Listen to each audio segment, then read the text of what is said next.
fuerzas iraquíes están empezando a ganar el terreno a Daesh, a conquistar el territorio dominado por Daesh, pero cada vez que entra en una ciudad reconquistada, un pueblo reconquistado, se lo encuentra totalmente contaminados de IEDES. Y están teniendo muchas bajas entre sus fuerzas por esta contaminación que hay.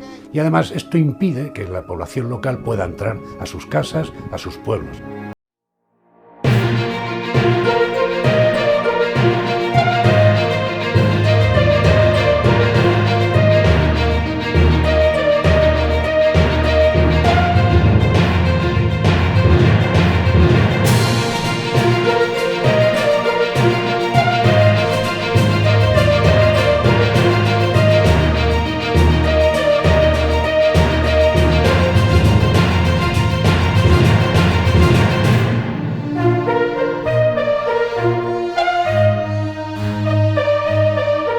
Country Center of Excellence was requested by NATO to plan, develop and conduct a train-the-trainer course in Iraq in support of this intent to support Iraqi soldiers to better undertake their future missions against improvised explosive devices.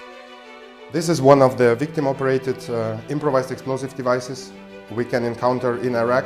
That's an improvised pressure switch, which is made of blood pressure cuff. It's really hard to detect it because it has less content of metal, and they're deploying the metal detector. They cannot find the device itself, so they will probably step on this kind of improvised pressure plate.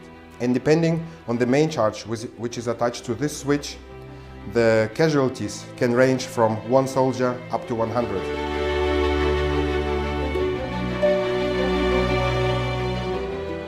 So our responsibility is very huge because our students are warriors, and after the training they will go back to fight.